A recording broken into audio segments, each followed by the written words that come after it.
Muito bem, pessoal, vamos dar sequência então ao nosso terceiro vídeo de Física 2, tá? Ainda no capítulo de Lei de Gauss, tá? No vídeo 2 a gente relembrou, né, o conteúdo físico da Lei de Gauss, fizemos um exemplo, e aí está faltando para a gente fechar esse capítulo, aplicar a Lei de Gauss no contexto de condutores eletrizados em equilíbrio. Então, um assunto que a gente já tratou lá nas nossas aulas presenciais, está faltando eu complementar esse assunto agora usando a Lei de Gauss que a gente está estudando nesse capítulo. Tá? Então, a primeira coisa é o seguinte, vamos relembrar as características de um condutor, ou seja, de um material metálico eletrizado em equilíbrio eletrostático. Tá?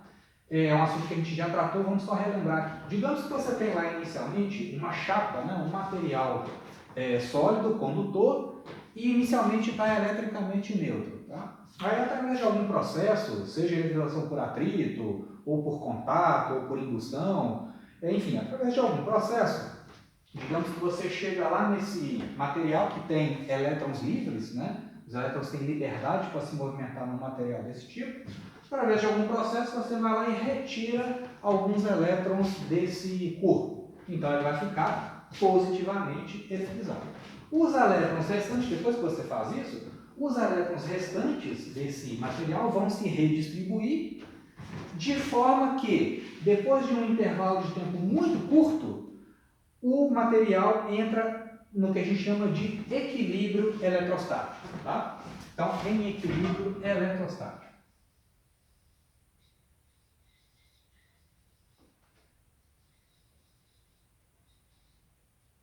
O que a gente entende como sendo um material em equilíbrio eletrostático? Equilíbrio eletrostático significa ausência de movimentação de cargas. Então, durante um intervalo de tempo muito curtinho, as cargas vão se reorganizar. Depois desse intervalo de tempo muito curto, as cargas então ficam estáticas. E aí o objeto está em equilíbrio. Tá? Lembrando que esse corpo, né, esse material sólido condutor, não está conectado em nenhuma fiação, nem nada. Ele está isolado e em equilíbrio. Tá legal? Quais que são as características de um metal eletrizado em equilíbrio? Tá? Na condição então de equilíbrio eletrostático, eu tenho que satisfazer três condições, tá? Três características.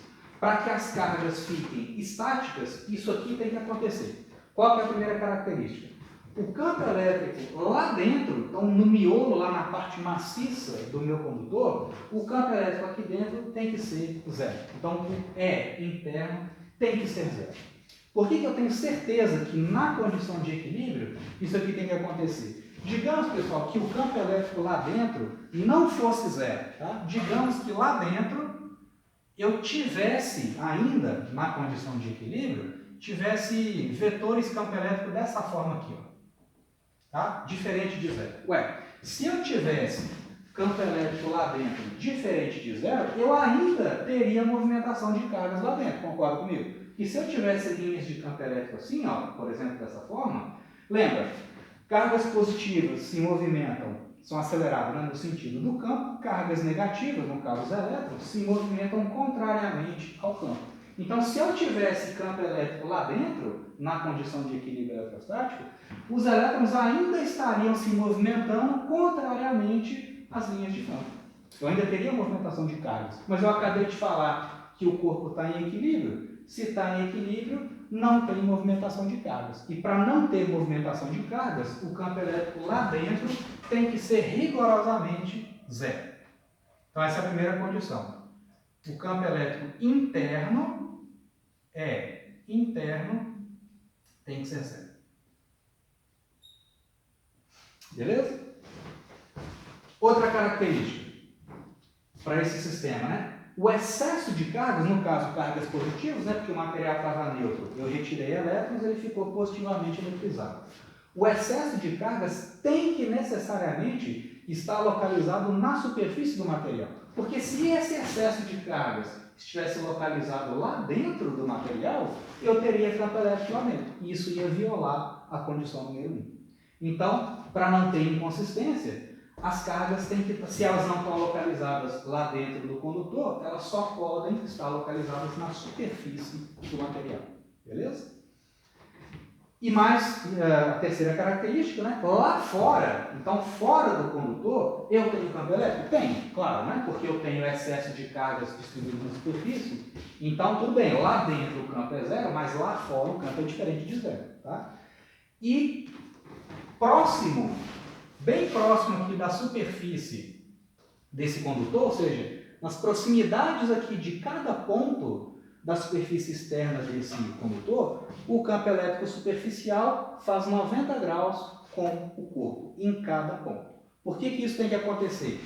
Digamos que nessa região aqui, por exemplo, o campo elétrico não fosse perpendicular à superfície, tá? Digamos que nessa região aqui, ó, nessa região do meu condutor eletrizado, eu tivesse campo elétrico dessa forma assim, ó, paralelo à superfície, né? Digamos que eu tivesse componente do campo elétrico paralelo à superfície. Se isso aqui acontecesse, pessoal, os elétrons nessa região iam estar se movimentando contrariamente ao campo elétrico, porque cargas negativas se movimentam no sentido contrário do campo. Então, se isso aqui acontecesse, eu ainda teria movimentação de cargas nessa região. Mas eu estou falando que o objeto está em equilíbrio. Se está em equilíbrio, não tenho cargas se movimentando. E para isso acontecer, o campo elétrico externo e próximo à superfície, bem próximo da superfície do material, tem que ser perpendicular à superfície. Então aqui é sempre 90 graus. Então essas são as três características de um condutor em equilíbrio eletrostático. Tá? A gente já falou sobre isso, né? Aquele efeito de blindagem eletrostática. Né? Digamos que você está lá dentro do seu carro e cai um raio lá dentro do seu carro. Por que você não toma choque se você estiver lá dentro do carro? Ou a chance de você tomar um choque é muito baixa. Por causa disso aqui, né? A chapariga do carro é de metal, então os elétrons que vêm lá do raio vão se distribuir na superfície do condutor, no caso vão ser cargas negativas aqui, né? Ao invés de positivas, mas essas três condições vão satisfazer. As cargas vão se movimentar de forma que o campo elétrico lá dentro do carro é zero. Então, você não, se não tem campo elétrico, você não vai tomar choque. Inclusive, você pode tocar na superfície interna do carro que você não vai tomar choque. Você só toma choque se uma pessoa vier, né? No caso, só é possível tomar choque se uma pessoa do lado de fora vier e encostar. Aí sim, vai ter transferência de carga através do corpo dela, porque lá fora o campo elétrico é diferente de zero. Tá? Então, essas são as três condições para um condutor eletrizado isolado, ou seja, em equilíbrio. Tá legal? Então, vamos aplicar isso agora para o estudo. Vamos continuar com o estudo, né, de condutores eletrizados, só que agora usando a lei de Gauss. Tá legal? Então, vamos aplicar a lei de Gauss para esse tipo aqui de sistema, para essa situação. Então, vamos ver aqui o seguinte, pessoal. Você tem de novo aqui o condutor, o excesso de cargas distribuído na superfície dele, campo elétrico nulo lá dentro, campo diferente de zero lá fora. E próximo da superfície o campo é perpendicular. Vamos fazer uma construção aqui, pessoal. Digamos que eu vou pegar uma regiãozinha infinitesimal, tá? Uma área bem pequenininha desse condutor. Tá? Aqui eu estou exagerando o tamanho, né? Mas digamos que eu pego uma área infinitesimal desse condutor isolado. Tá? Então eu vou ter lá uma certa quantidade de cargas aqui nessa região, e aí eu vou traçar uma gaussiana infinitesimal, uma gaussiana cilíndrica bem pequenininha, ou seja, a área dela aqui, ó, a área desse cilindrinho, bem pequena, que eu estou exagerando o tamanho dela, tá? Para a gente fazer as contas. Então eu vou traçar uma gaussiana, vocês já vão entender o porquê, da seguinte forma: a face de dentro dessa gaussiana eu coloquei lá dentro do meu condutor, onde o campo é zero. A parte de fora da minha gaussiana, né, essa superfície externa dela aqui, está próximo do condutor, né, dessa forma. Tá legal? Então, como eu tenho cargas aqui dentro da gaussiana e tenho externamente ao condutor, tenho linhas de campo elétrico, eu vou ter fluxo. Se eu tenho fluxo, então eu vou poder aplicar a lei de Gauss. Tá? Então aqui, de novo, desenhei essa gaussiana infinitesimal nas proximidades da superfície desse condutor isolado. De forma que parte da gaussiana está está dentro do condutor e parte está do lado de fora. Beleza? Vou aplicar a lei de Gauss, então, para essa gaussiana aqui, sabendo que eu tenho uma certa quantidade de cargas lá dentro desse material. Né? Desculpa, na superfície desse material. Beleza? Vou aplicar a lei de Gauss. O que ela indica para a gente? Que a integral de E escalar de área para essa gaussiana cilíndrica, né, que eu desenhei aqui, superfície S é igual a carga que está dentro da gaussiana, ou seja, a carga que está nessa regiãozinha aqui do condutor, na superfície dele, né, sobre ε0. Tá legal? Nesse caso aqui, pessoal, fica muito simples calcular essa integral, porque o campo elétrico não é perpendicular à superfície do material. E como eu peguei uma região bem pequenininha aqui, uma área infinitesimal, uma gaussiana infinitesimal, o campo elétrico aqui, ó, nessa região, é muito aproximadamente o quê? Uniforme. Ou seja, os vetores campo elétrico, igual eu desenhei aqui, têm a mesma direção e mesma intensidade. Por quê? Porque eu peguei uma gaussiana só nessa regiãozinha, uma gaussiana infinitesimal. Tá? Então, nessa região aqui, ó, o campo elétrico não varia muito. Se ele não varia muito, ele é constante. Então aí fica fácil. E mais, né? Olha só como é que eu desenhei o vetor de área nessa parte da minha gaussiana aqui, ó. Olha só. Nessa tampinha da gaussiana, o vetor de área aponta para fora da gaussiana e paralelamente ao campo elétrico. Então, nessa tampinha de fora, aqui da gaussiana, eu tenho fluxo elétrico diferente de zero. E nas outras partes da gaussiana, olha só, aqui, ó, nessa tampinha que está lá dentro do condutor, eu vou ter fluxo de campo elétrico? Não, o fluxo é zero, porque o campo elétrico lá dentro é zero. A gente acabou de ver isso, né? E nessa parte lateral, ou seja, no corpo dessa superfície gaussiana cilíndrica, aqui, gente, no corpo, né, na lateral desse cilindro, o fluxo também vai ser zero. Porque, olha só, nas laterais aqui, como é que são os vetores de área? Vamos pegar nessa superfície lateral aqui, ó. O vetor de área aponta para fora da gaussiana, né, e perpendicular à superfície. Então, aqui eu faço 90 graus, certo? Então, os vetores de área, em todos os pontos do corpo do cilindro, apontam para fora da gaussiana. Ou para cá, ou para cá. Né? Sempre dessa forma.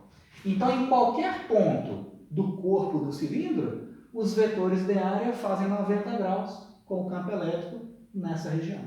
Então, eu não vou ter fluxo lateral nessa gaussiana. Então, eu não tenho fluxo nem na tampa de dentro e nem no corpo do cilindro. Eu só vou ter fluxo nessa tampinha de fora.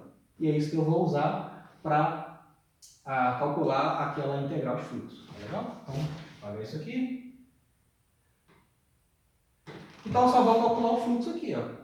Como o campo elétrico é muito aproximadamente constante nessa região, porque eu peguei uma área pequenininha, como é que fica isso aqui, ó? Isso implica que E escalar de área vai ser, então, integral na parte integral na superfície S externa, ou seja, só nessa tampinha aqui de fora, porque nas outras partes o fluxo é zero. Então, integral na superfície S externa de E escalar de A. O que é o produto escalar de dois vetores, gente? Módulo de E, módulo do de área, cosseno do ângulo entre eles. Qual que é o ângulo entre o campo elétrico e o de área nessa região aqui? Não é zero. E o cosseno de zero é 1. Então, o fluxo vai ser integral de E de A, que é simplesmente como o campo elétrico é constante, né? O campo elétrico é uniforme nessa região, eu vou tirar ele da integral. Então, vai ficar E vezes a integral do de área. O que é a integral do de área, gente? Não é a própria área? É essa áreazinha aqui, ó. A área dessa tampinha externa da gaussiana. Que eu vou chamar de A. Que é uma área pequenininha. Uma área infinitesimal. Né? Então, esse número A aqui é um número pequenininho. Isso aqui é o lado esquerdo da lei de Gauss. O que é o lado direito? Isso é a carga que está contida dentro da gaussiana. Qual que é a carga que está contida na gaussiana? é a carga que está aqui na superfície do condutor. Isso é igual a Q sobre ε0. Então, o campo elétrico externo, nas proximidades desse condutor, como é que vai ficar? Isso implica que o campo elétrico externo ao condutor e próximo da superfície dele vai ser carga sobre ε0 divide pela área. Carga sobre ε0. Carga nessa região dividido por essa áreazinha aqui, ó, que é a mesma dessa, mesma dessa e mesma dessa. Né? Então, essa expressão aqui, gente, carga sobre ε0 área, ou seja, carga dividido por essa areazinha, né, que é a mesma área daqui e a mesma área daqui. O que é carga dividido por área, gente? Densidade superficial. Então, isso implica o seguinte, que o campo elétrico nas proximidades, o campo elétrico externo a um condutor e nas proximidades da sua superfície é igual à densidade de cargas sobre ε0.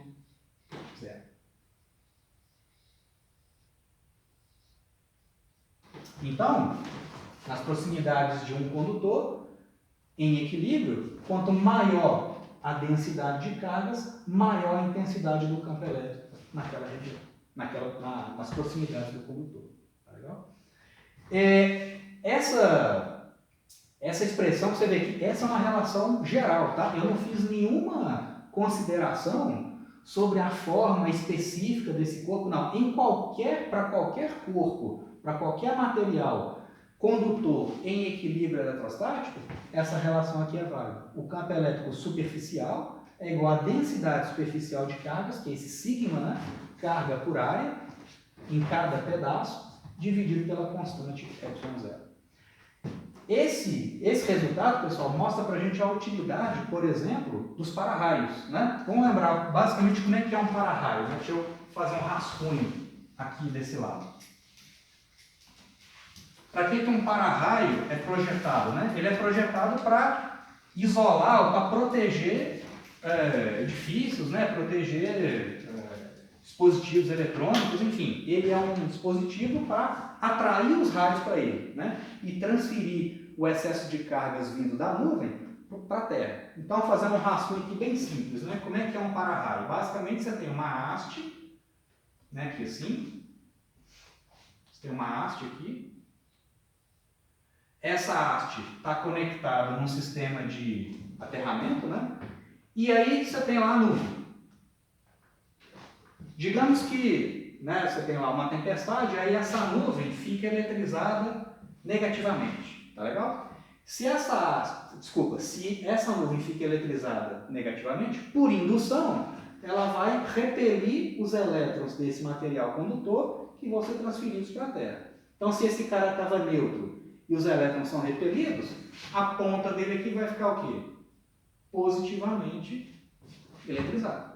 Beleza? Então, olha só, gente, você tem um certo acúmulo de cargas que, na pontinha aqui do seu para-raio, numa região de área muito pequenininha. Então, você tem uma certa quantidade de cargas numa área muito pequena. O que vai acontecer com a densidade superficial de cargas nessa região? A densidade de cargas é altíssima. Você tem cargas distribuídas numa ponta bem fininha, então a densidade de cargas é o quê? Muito alta. Significa que o campo elétrico que essas cargas estabelecem no espaço ao redor delas é altíssimo, porque a densidade de cargas é muito alta. Então, quando vem a descarga elétrica da nuvem, né, um monte de elétrons vindos da nuvem, esses elétrons vão ser atraídos por essa região, porque o campo elétrico nas proximidades aqui é muito elevado, por causa dessa relação. Quanto maior a densidade, maior o campo. Então, quando as cargas da nuvem vêm em direção ao solo, é muito mais provável que elas vão interagir com essas cargas do que com outras cargas. Por exemplo, nas casas, nos prédios, nas coisas aqui ao redor.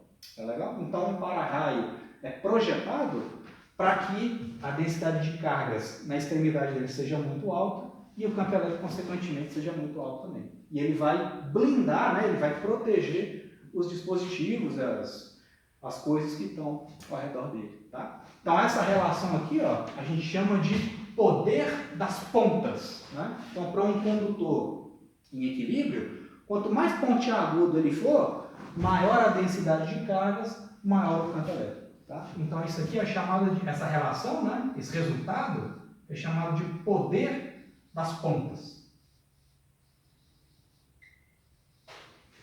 Poder das pontas. Beleza?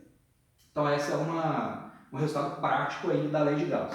Só para a gente fechar, então, essa aplicação da lei de Gauss aos condutores, vamos só ver que, de fato, a lei de Gauss é consistente com tudo que a gente discutiu sobre o comportamento elétrico de condutores. Tá? Vamos fazer só um último comentário aqui, que é o seguinte, fazer aqui um outro rascunho. Tá? Vamos pegar aquele mesmo condutor ali, tá? Eletrizado, então ele tem lá, digamos, um excesso de cargas localizadas na sua superfície, e lá dentro a gente já sabe que o campo elétrico é nulo. Tá? Então aqui dentro a gente já viu que o campo elétrico é zero.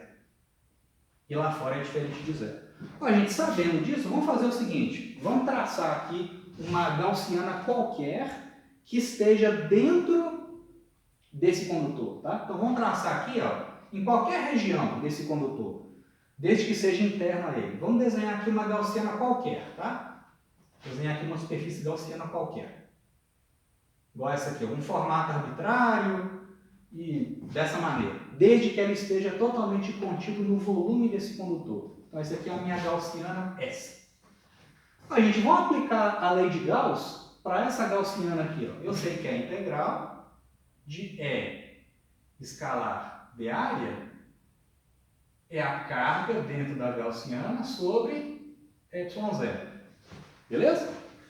Ué, gente, calcula o fluxo de campo elétrico nessa gaussiana arbitrária aqui, ó. Não vai ser zero? Porque aqui, para qualquer ponto dessa gaussiana interna ao condutor, quanto que vale o campo elétrico? Zero. Se o campo elétrico é sempre zero, quanto que vale essa integral aqui? Zero. Ué, se essa integral, se o lado esquerdo da equação é zero, quanto que vale a carga contida dentro da gaussiana? Não vale zero. Isso faz todo sentido, né? Para qualquer gaussiana que eu traçar dentro do condutor, o fluxo é zero, ou seja, isso é a mesma coisa de eu dizer que a quantidade de cargas que está lá dentro do condutor é zero. Se a quantidade de cargas que está dentro do condutor é zero, então elas só podem estar distribuídas na superfície. Né? Se eu tenho um condutor eletrizado e as cargas, com toda certeza, de acordo com a lei de Gauss, não estão no miolo dele, elas só podem estar localizadas aonde? Na superfície. Então você vê que a lei de Gauss traz um resultado correto, com que a gente já é coerente com o que a gente já sabe sobre esse tipo de sistema, né? Condutores em equilíbrio. Se eu pegar agora uma gaussiana lá fora, se eu pegar agora uma gaussiana externa, tá? Envolvendo todo o condutor, uma gaussiana qualquer, envolvendo todo o condutor, ok? Agora, nessa situação, como é que vai ficar? Nesse caso, integral de E escalar de área é carga sobre ε0.